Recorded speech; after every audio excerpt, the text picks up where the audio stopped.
How's it going, YouTube? It is Daiki or Daiki Style Gaming, and I am back at it with another Anthem video for you all today. And in this video, I'm going to be reviewing Anthem. I'm going to be talking about my personal experience both during the early access and my console experience, and I'll be reviewing the game in its entirety throughout these past 3 weeks from launch. So I'll be going over both the good and the bad. I'll be breaking down all things in the game, the enemies, the mission types, the story, the endgame, and the repetitiveness as well. And for those of you who may be new to the channel, all of my videos are 100% my opinions. I am not an EA game changer, sponsored in any way by Anthem or EA to say anything about this game. Plus, some of the stuff I have to say might not be too flattering because I'm really breaking down some of the experiences that I had with this game, and some of them weren't the greatest. So without wasting any more of your guys' time, let's hop straight into this review, starting with both my personal experience playing on PC with the early access and my console experience on PS4. So let's start off with the worst experience, and I'm not even going to sugarcoat it, but it is the PC experience with the early access of the game. Now, two things to take note of before I discuss this. One, this is before the day one patch, and two, even though this is an early access, I know this is the official launch of the game. So some of the things I'm going to say may sound harsh, but it kind of deserves it because this is the official launch of the game, no matter how early it was released before the console version. So now that we got that mini disclaimer out of the way, let's talk about my PC experience. And my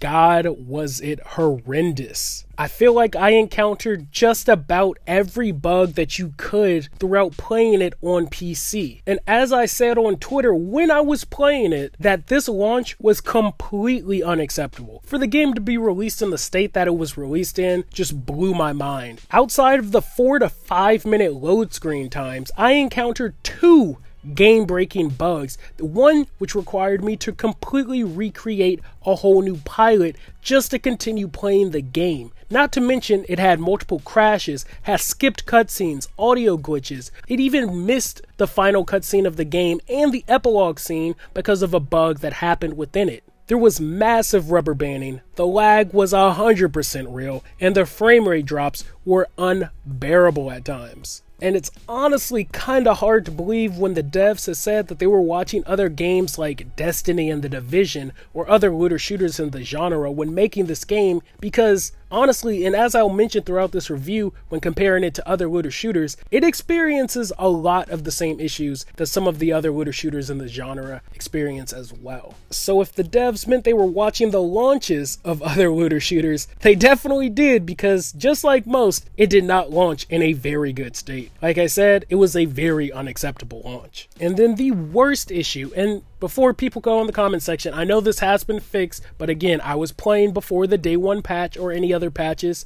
but the tethering was horrendous. It was god awful. I would be an inch away from a player and be teleported right next to them, meaning I'd have to sit through another unbearably long load screen. Now again, like I said, I know this has been fixed and I am 100% glad for it, but throughout the early access of the game on PC, it was god awful and was the bane of my existence while playing Anthem. Now don't get me wrong, it may sound like I'm bashing Anthem right now. Now, the gameplay and the mechanics weren't bad, but the fact that I experienced so many bugs while playing on PC just completely hurt my experience of the game, to the point where I completely stopped playing on PC and just waited for it to release on console because I was having such a bad time playing on PC. Now again, this is just my personal experience on PC. You could have had a much better one, as I've seen other YouTubers and streamers had a really good time playing on PC at launch. And as I said, I could have easily just encountered every bug in the game. Wouldn't surprise me. But all of that to say, my experience was extremely bad because of what I had to deal with on the PC side of the game.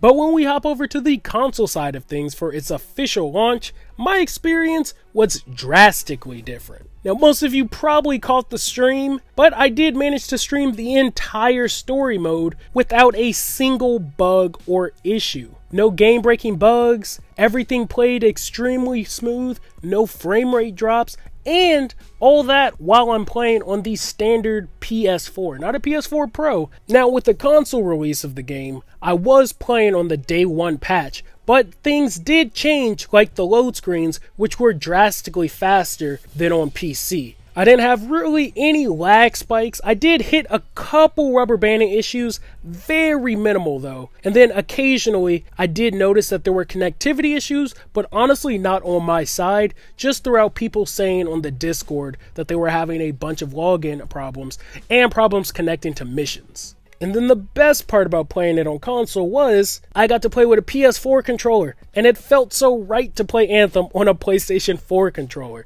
I had been playing it on the early access on PC with an Xbox controller, and God, I hate me an Xbox controller. But yeah, overall, my console experience was actually very, surprisingly good. Had very smooth gameplay, graphics were completely fine. Like I said, no game-breaking bugs or issues, which was fantastic. I didn't have a single crash, unlike my experience on PC where I encountered many. None of my cutscenes were bugged or glitched out. Again, my PS4 experience was fantastic, and still is, not gonna lie. So those were my personal experience with both PC and PS4. But now that I got all of that out of the way, let's actually talk about some of the good that this game does have to offer, which is quite a bit.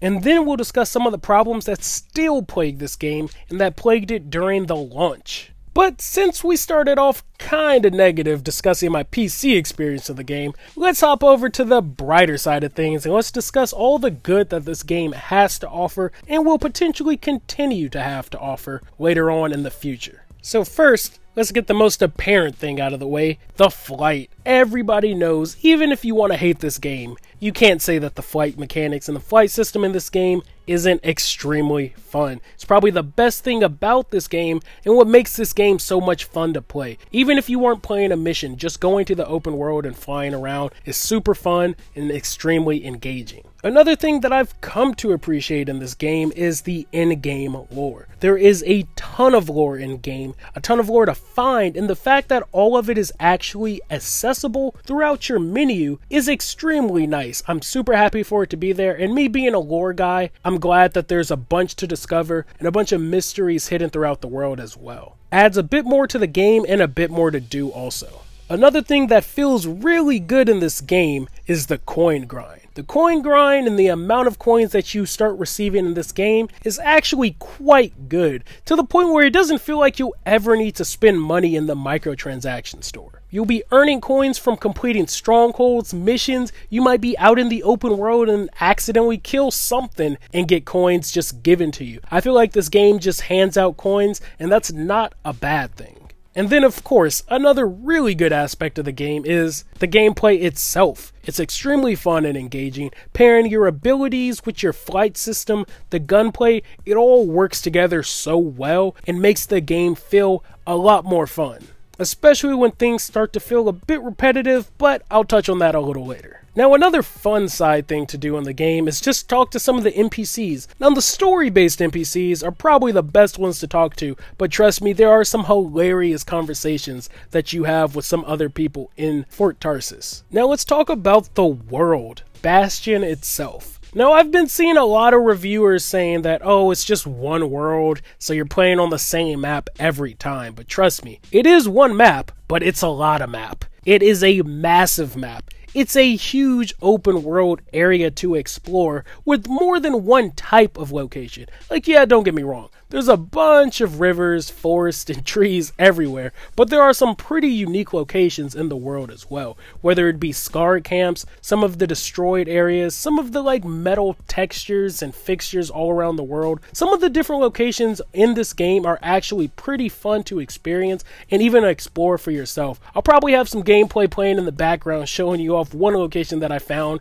that I thought was extremely awesome. Then you have the inside of Shaper Ruins and different things like that. The world is definitely massive with a lot of things to do, whether it's resource farming, opening chests, creating different things. You have your trials, you have your locations, you have collectibles, you have world events. So much to do in this one world or this one map, and honestly, I feel like it's more than enough, especially at launch. And before I hit my last topic about all the good that this game has to offer, I do want to mention that there is a lot to do in Anthem. There's your customization, there's your free play, you have strongholds, quick play, which lets you repeat missions, you have your agent quests, you have contracts, you have legendary contracts, you have feats, you have hundreds of challenges that give you coins, gear, and weapons. You have special in-game challenges once you complete the story mode. You have your faction rep system that actually adds to Fort Tarsus and give you some really good rewards. There is a lot to do in this game,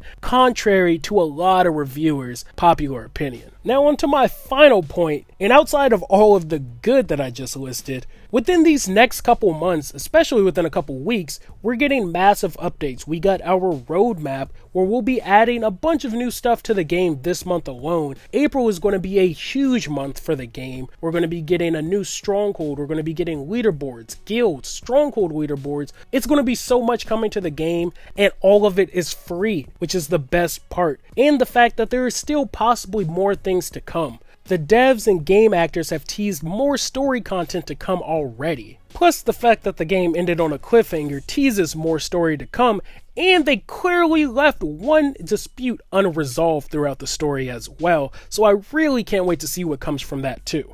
So with so much to do, great gameplay, the world is fantastic, a really fun flight mechanic system, the coin grind is on point, in-game lore, and future free updates and DLCs, I honestly personally feel like the game is worth $60. But calm down everybody who's getting ready to type in the comment section. That is just my personal opinion. I feel like this game is worth the $60.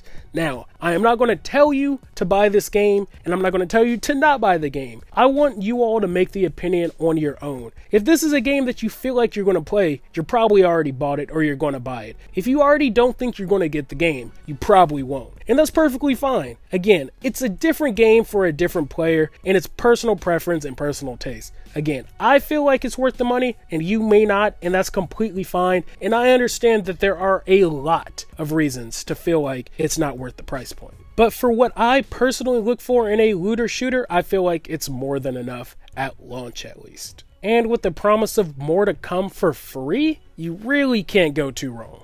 If anything, I recommend players rent the game. Go to Redbox maybe and rent it for a couple days and try it out. This is one of those games where I feel like there's so many mixed opinions online. There's people bashing the game just to bash it. There's people who are giving fair criticisms, but with this game even being associated with EA, it's pretty hard to distinguish which games are giving fair criticisms and which games are completely bashing it just because it's an EA title. So I feel like this is one of those games you must get your hands on and make the decision for yourself. So honestly, don't even take my opinion on it. Like I said, it's one of those games where you have to play to see. So definitely, if you are even interested in it, at least go rent it, give it a shot. If you don't think this is the game for you, completely fine, don't pick it up. No harm, no foul.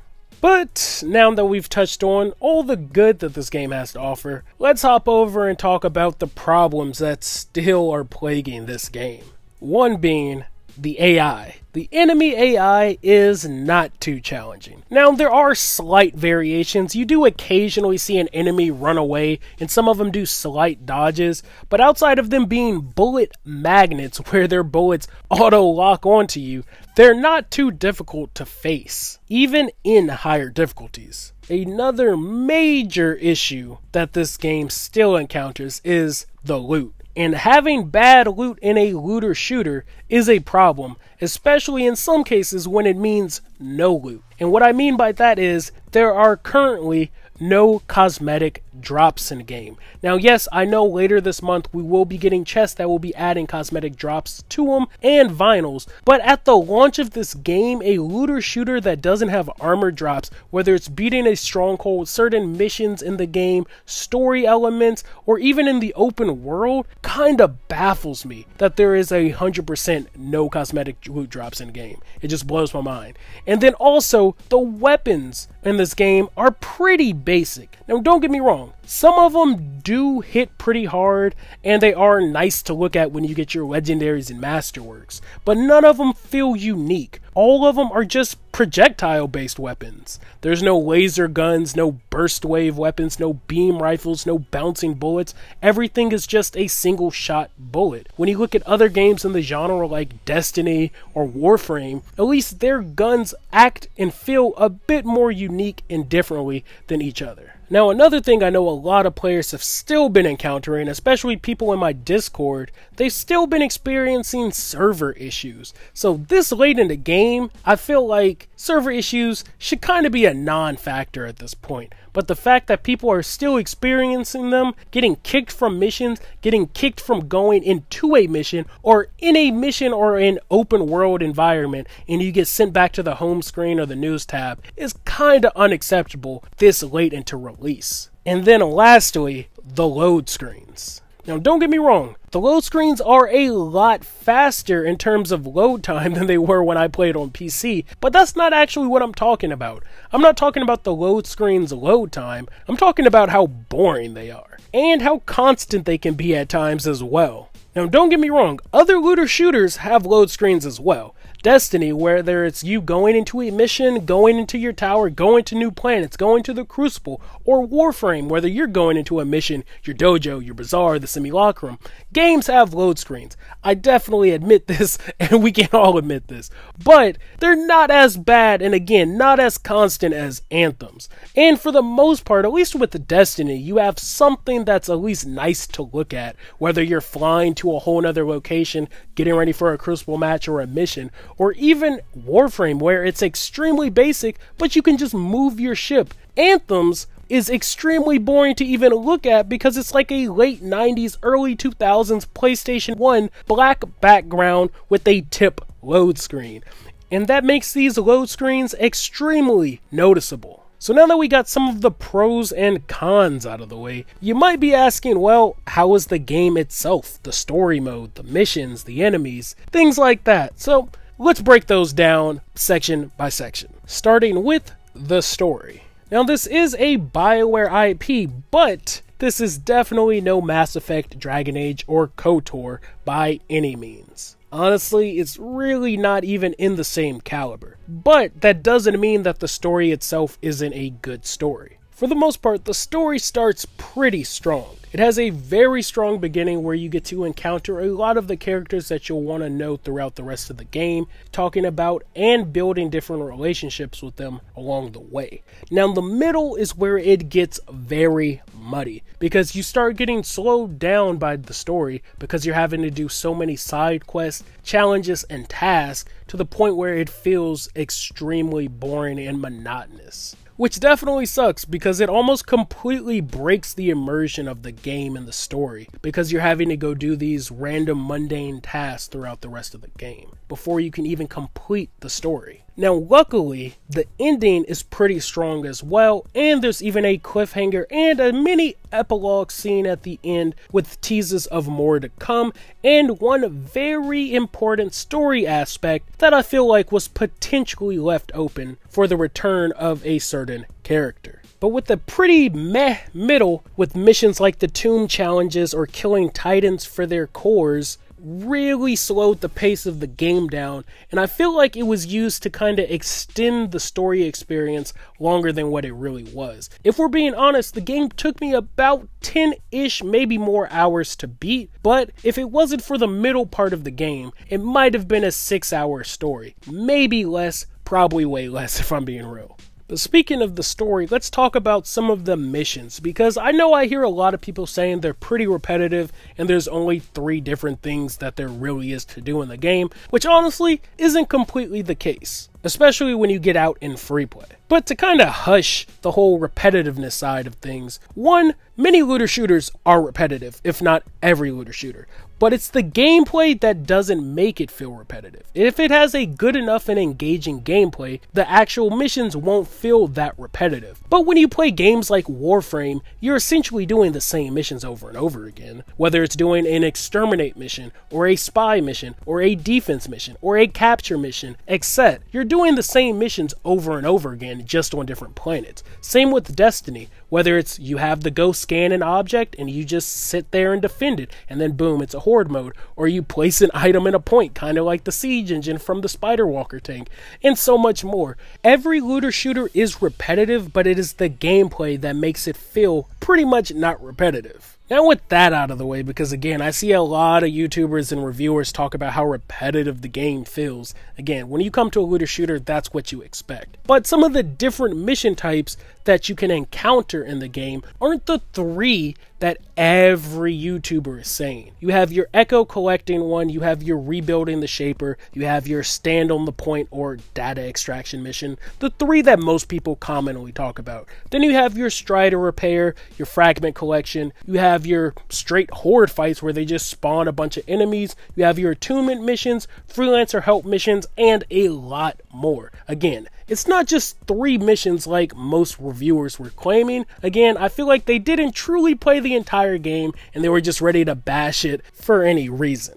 Now, what also makes these missions so engaging are the enemies. Now again, I did mention the AI isn't the best, but it's definitely not the worst. But the fact that there are so many enemies and each faction has their own unique variety of them definitely spices up the game a bit. You have your Dominion faction that have the storm javelins, the wolves, they have the brutes, and then of course they're on the ground type of grunts. You have your outlaws that have storm javelins as well, along with ranger javelins. They have shotgunners, rocket launchers, and again, they're grunts also. Then you have the Scar faction that has their large shield enforcers, their seeker mine throwers, and their flying snipers and machine gunners, with, again, their small unit of grunts. Then you also encounter wildlife as well, such as the scorpions, the ursics, the wyverns, and other creatures, including those pesky grabbits. They may not do anything yet, but I'm killing them just because.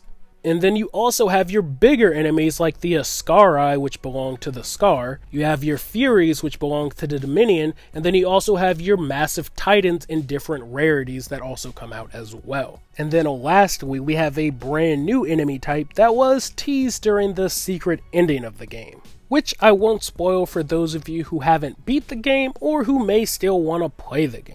But it's nice to know that a theory of mine that I made in a video a while back talking about General Helena Tarsis seems to be true. Now this review did have one more section to it talking about the end game, but I kinda want to hold that off and make a separate video on it, and especially with the changes to loot that just happened today, I really want to hold off on end game talk. But I will at least read the first sentence I had wrote for it because I still hold that to be true. And that's when it comes to covering any game that has a true endgame in the looter shooter genre, I feel like you at least need to wait 1 month before you even review a looter shooter to see if 1, you'll get any fatigue or burnout, and 2, if the endgame is even worth the grind. And like I said, I'm holding off on it mainly because some changes are coming to it, but also because of what I had originally wrote in the script.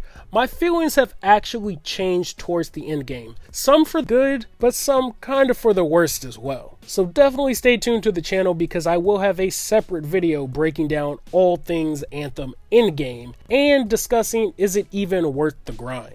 So with that, that's pretty much all I really have for the review. Now, I do want to mention, part of the reason why I did bring up Destiny and Warframe so much was to really just compare Anthem with the other competition in the looter shooter genre, and to show that most issues that Anthem has, other games in the genre still have or are still experiencing those as well. But the major difference with Anthem and those games is that people were ready to pounce on Anthem if it wasn't a perfect game at release. Which some of the skepticism is understandable, but really it was mainly the fact that EA was tied to it and they were banking on it failing. And in this current climate in the gaming community, there is no room for good games anymore. Everything is either labeled as a masterpiece, like games along the line of God of War, Red Dead Redemption, Spider-Man, etc., or labeled as completely trash, like Fallout 76, or Diablo Immortal, which is dead on arrival just because of the backlash alone, without most players even getting their hands on it. And sadly, in the world of gaming, if a game is just good, it's typically put in the trash category. That's the case with Anthem. Because honestly, Anthem is a good game. and even really good in some aspects, but it isn't a great game and it is nowhere near a masterpiece. Not saying that it can't go there, but as it stands, it's a good game. It's not trash or it's not garbage like other people have been stating, but again, in this type of world, it doesn't seem like there's many places for good games anymore. But the reason why Anthem will succeed, I feel like, even with all the hate that it's getting, and what makes it different than its other competition, is the developer's approach to its launch. When you look at a game like Destiny 1, or Vanilla Destiny's launch, we all remember what state it was in. Even if you are a diehard Destiny fan like I used to be, you can't lie and say Vanilla Destiny was a good game, because it wasn't. And even amidst the same type of heat that Destiny was taking in its review cycle, it took Destiny, Bungie, Activision, whoever you want to blame, 8 months, over half a year to fix Destiny. And honestly, that was just to push the Taken King DLC. If Destiny would have stayed in its broken state, nobody would have bought Taken King. Then if we were to look at another game in the looter shooter genre like Warframe, and before I get the argument, yes, I know Warframe is free to play, and I love Warframe with a passion. I grind that game on a daily basis. But let's be real, if it wasn't for those founder pack purchases, the game would have potentially died. And for the PC players that remember, at its initial launch, it only had a few frames, a very small number of weapons, one tile set, and all the bosses used the same character model. So even Warframe, a game that everybody loves and I love with a passion, wasn't in the best place during its launch. But what kept that game alive and evolving was the passion that the devs had for the game and the constant updates. And that's something that we're also seeing from the BioWare devs as well. Their passion for the game, the communication, their full transparency, and on top of that, constant updates, patches, and hotfix, and getting our first major update this month. Less than a month into the game's release, with an even bigger update next month. And then the introduction of their raid type events, the Cataclysms, in May, which has been dubbed Anthem's most challenging and rewarding events. So the future is honestly very bright for Anthem. And though yes, I will admit, Anthem is extremely flawed, it launched in a horrible state, and it definitely could have been a lot better, this game has all the potential in the world, and that's why I will still be covering this game on my channel. Even my now ex-YouTube partner told me I should probably move on from Anthem because of the review cycle, but again, I have faith that this game will do extremely well. It's definitely in for a very, very rough road, but hey, it's going to get better, and I feel like it's going to get better sooner rather than later. And also, to address another topic that might come up in the comments section, but this game took 6 years to make! Yes, this game did. And as I said, the game launched was unacceptable. I mentioned it at the beginning of this video. And this game has definitely, clearly changed from its initial reveal. But again, so has every other looter shooter in the genre. Destiny was clearly in development while they were still working on the Halo series,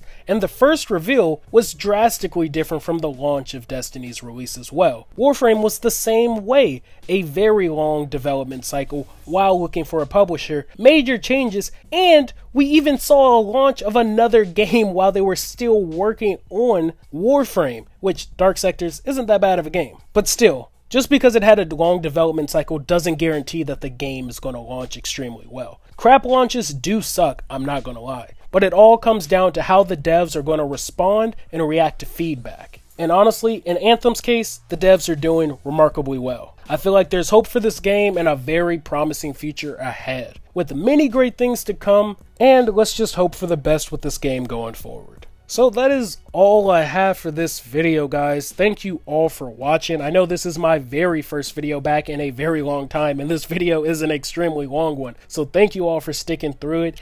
And if you made it to the end, go to the comment section and let me know what game you are most anticipated for this year. Also, if you guys enjoyed the video, be sure to give it a like. And if you didn't enjoy the video, get out of here, because this next part isn't for you. As a I'm sorry for being gone from YouTube for so long, I do have 3 giveaways planned on the channel. I will be posting those pretty soon, so definitely stay tuned to see what they're gonna be. So that's all I have. Again, thank you all for watching, and I am super glad to be back on YouTube. I will catch you all in the next one. If you haven't, go follow me on all my social media accounts. Links, like always, are in the video description. And if you want to support the channel, I do have a Patreon. A link to that is in the video description. And thanks to my current Patreon supporters as well. Even though I haven't been posting videos, you still have been supporting me on Patreon. So again, thank you so much. So with all that being said, I will catch y'all on the next one. Thanks for the love. Thanks for the subs. Peace.